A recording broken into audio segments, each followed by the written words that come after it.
கண்மணி அன்போட காதலன் நான் எழுதும் கடிதமே.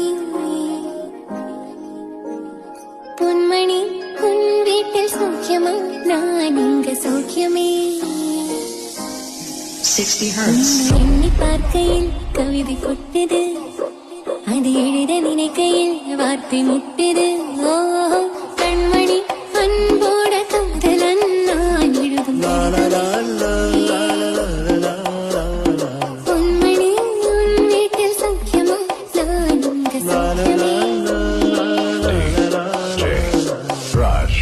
Raj. Speaker check.